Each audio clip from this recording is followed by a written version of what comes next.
Hi hello friends, എല്ലാ കൂട്ടുകാർക്കും ചെമ്പനീർ പൂവിൻ്റെ പുതിയൊരു റിവ്യൂയിലേക്ക് സ്വാഗതം. അങ്ങനെ ചെമ്പനീർ പൂവിൽ നമ്മുടെ ശ്രുതിയും കൂടി വന്നിട്ട് 5 ലക്ഷം രൂപയ്ക്ക് രേവതിയുടെ സ്വർണം പണയം വെച്ചല്ലോ, അതിൽ നിന്നൊരു 2 ലക്ഷം രൂപ അപ്പം തന്നെ കൊടുക്കുകയാണ്. അപ്പോൾ വലിയ ആളാവാൻ അവിടെ ശ്രമിക്കുന്നുണ്ട് നമ്മുടെ ശ്രുതി. അപ്പോൾ പറയുകയാണ്, നീ മര്യാദയ്ക്ക് ബാക്കിയുള്ള പൈസ തന്നോ, അച്ഛൻ്റെ പൈസ അടക്കം 50 ലക്ഷം, അതും ബാക്കി തരാനുള്ള 3 ലക്ഷം, അപ്പോൾ 53 ലക്ഷം രൂപ തരണം എന്നൊക്കെ ഇങ്ങനെ പറഞ്ഞ് സച്ചി വഴക്കുണ്ടാക്കുന്നുണ്ട്. എന്തായാലും അവിടെ നിന്നും അവർ പോവുകയാണ്.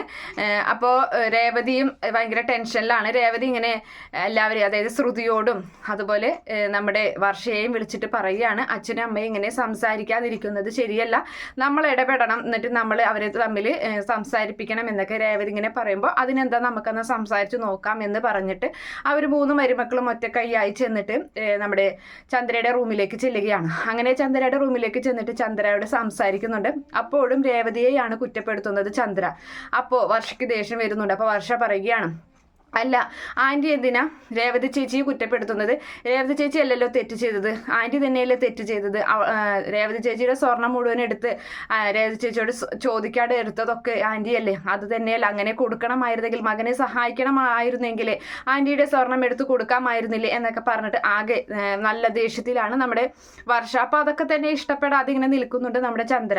അങ്ങനെ വർഷയോട് ഭയങ്കരമായിട്ട് ദേഷ്യം തോന്നുകയാണ്. അതിനുശേഷം വർഷ പറയുന്നുണ്ട്, വാ രേവതി, ഈ ഇപ്പോഴും കുറ്റപ്പെടുത്തിക്കൊണ്ടിരിക്കുകയാണ് നിന്നെ, വാ ചേച്ചി വായു എന്നും പറഞ്ഞ് കയ്യും പിടിച്ചിട്ട് നമ്മുടെ വർഷ രേവതിയെയും വലിച്ച് അവിടെ നിന്നും കൊണ്ടുപോവുകയാണ്. അങ്ങനെ അതിനുശേഷം നമ്മുടെ ഇവൾക്ക് ചന്ദ്രയ്ക്ക് ഭയങ്കര ദേഷ്യം വരുന്നുണ്ട്. ചന്ദ്ര പറയാണ്, ഈ പെൺകുട്ടിയെ ഇങ്ങനെ പറഞ്ഞാൽ ശരിയാവില്ല, ഈ പെൺകുട്ടിക്ക് നല്ല പറയണം, എന്നാലേ ശരിയാവുള്ളൂ എന്നും പറഞ്ഞിട്ട് അങ്ങനെ നിൽക്കുകയാണ്. എന്തായാലും നേരെ ഭാമയുടെ വീട്ടിലേക്കാണ് പോകുന്നത്. ഭാമയോട് വർഷയുടെ ഈ അഹങ്കാരത്തിനെ കുറിച്ചൊക്കെ പറയുകയും ചെയ്യുന്നുണ്ട്. അപ്പോൾ ഭാമ പറയുന്നുണ്ട്, അല്ല നിനക്ക് വലിയ ഇഷ്ടമല്ലായിരുന്നത്, ഇപ്പം എന്തായി എന്ന് ചോദിക്കുന്നുണ്ട്. അപ്പം പറയാണ്, അവൾ വലിയ വീട്ടിലെ പെൺകുട്ടിയാണ്, അപ്പം അതുകൊണ്ട് തന്നെ അങ്ങനെയൊക്കെ ഉണ്ടാകുള്ളൂ. അപ്പോൾ എൻ്റെ ശ്രുതിമോളും വലിയ വീട്ടിലെ കുട്ടിയല്ലേ, അവൾ കാനഡയിലൊക്കെ ജനിച്ച് വളർന്ന കുട്ടിയല്ലേ, എന്നിട്ട് അവൾ എന്നോട് അങ്ങനെയല്ലല്ലോ പെരുമാറുന്നത് എന്നൊക്കെ ഇങ്ങനെ ചന്ദ്ര പറയുന്നുണ്ട് കേട്ടോ. എന്തായാലും അവൾക്കുള്ള പണി കൊടുക്കും ഞാൻ എന്നിങ്ങനെ പറഞ്ഞങ്ങനെ നിൽക്കുകയാണ്. അതുപോലെ തന്നെ വർഷ പറയുന്നുണ്ട്, ഈ പ്രശ്നം സോൾവ് ആക്കാൻ ആകെ ഒരേ ഒരു മാർഗമേ ഉള്ളൂ. അത് എന്ന് വെച്ചിട്ടുണ്ടെങ്കിൽ ആൻറ്റി വിചാരിച്ചാൽ അത് പെട്ടെന്ന് സാധിക്കും. ഈ രേവതിയോട് മാപ്പ് പറഞ്ഞ പോരെ, ആ സംഭവം അങ്ങോട്ട് തീർന്നു കിട്ടും. അപ്പോൾ അങ്കിൾ ആൻറ്റിയോട് വന്ന് സംസാരിക്കുകയൊക്കെ ചെയ്യില്ലേ, പിന്നെ എന്തിനാ ആൻറ്റി ഇങ്ങനെ പ്രശ്നം ഉണ്ടാക്കുന്നത് എന്നൊക്കെ ചോദിക്കുമ്പോഴായിരുന്നു കൂടുതലായിട്ട് നമ്മുടെ ചന്ദ്രയ്ക്ക് ദേഷ്യം വരുന്നത്. അപ്പോൾ അത് രേവതി പറഞ്ഞു കൊടുത്തതാണ്, രേവതിയാണ് അങ്ങനെയൊക്കെ വർഷയെ കൊണ്ട് പറയിപ്പിക്കുന്നത് എന്നൊക്കെ പറഞ്ഞ് കൂടുതൽ രേവതിയോട് കുറ്റപ്പെടുത്തുകയാണ് നമ്മുടെ ചന്ദ്ര. അങ്ങനെ അതിനുശേഷമാണെങ്കിൽ സച്ചി ആണെങ്കിൽ പുറത്തേക്ക് പോവുകയാണ്. സച്ചി കൂട്ടുകാരനോട് പറയുന്നുണ്ട്, ആ 2 ലക്ഷം രൂപ എൻ്റെ കയ്യിലുണ്ട്, അതുകൊണ്ട് ഒരു സെക്കൻഡ് ഹാൻഡ് വണ്ടി, ഒരു കാറും കൂടി വാങ്ങണം, എന്നിട്ട് അത് വാടകയ്ക്ക് കൊടുക്കാം, അത് ഓടിയിട്ട് അപ്പോൾ അത്യാവശ്യം പൈസ ഒക്കെ കിട്ടുമല്ലോ എന്ന് പറയാണ്. അപ്പോൾ കൂട്ടുകാരൻ പറയുന്നുണ്ട്, അതൊരു നല്ലൊരു കാര്യം തന്നെയാണ്, എന്നാൽ നമുക്ക് പോയി കാറ് നോക്കിയാലോ എന്ന് പറഞ്ഞ് അവർ 2 പേരും കാറ് നോക്കാൻ വേണ്ടി പോകുന്നുണ്ട്. അങ്ങനെ രേവതിയെ വിളിച്ച് അവർ നോക്കുമ്പോൾ 2 കാർ അവർക്ക് ഇഷ്ടപ്പെടുന്നുണ്ട്, ഒരു ചുവപ്പ കാർ അതുപോലെ ഒരു വെള്ള.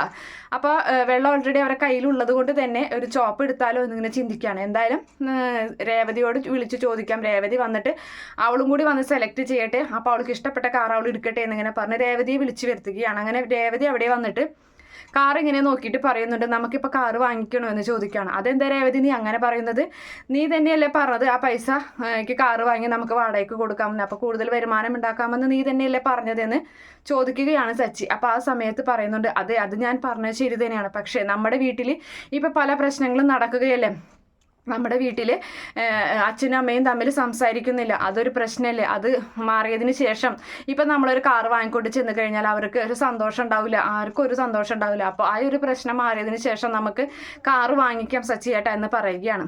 അതാണോ നിൻ്റെ പ്രശ്നം?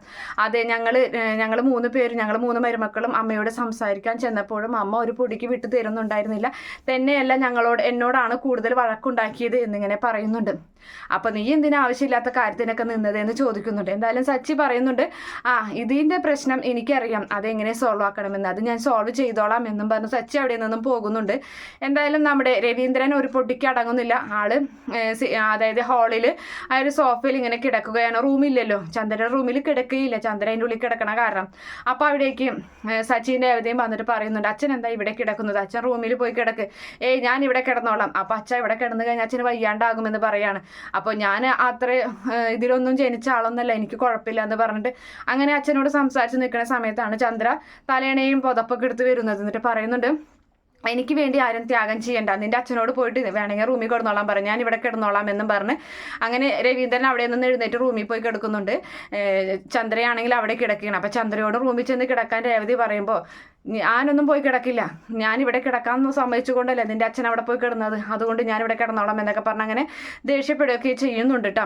അങ്ങനെ അതിനുശേഷമാണെങ്കിൽ ഭാമയുടെ വീട്ടിൽ ചന്ദ്ര ഇരിക്കുകയാണ്. അപ്പം ചന്ദ്ര ആയൊരു സ്വാമിജി, അതൊരു കള്ളസ്വാമിയാണ്, ഇവർക്ക് ചെറുനാരങ്ങ കൊടുത്തില്ല ആ ഒരു സ്വാമി, ആ സ്വാമി വിളിച്ചിട്ട് ചോദിക്കുന്നുണ്ട്, എന്തായി ചെറുനാരങ്ങ തന്നിട്ട്, ഫലം കണ്ടോ എന്ന് ചോദിക്കുകയാണ്. അപ്പോൾ പിന്നെ ഫലം കാണണ് എന്നൊക്കെ പറഞ്ഞ ചന്ദ്ര ഒരുപാട് ദേഷ്യപ്പെടുന്നുണ്ട് ആ സ്വാമിയോട്.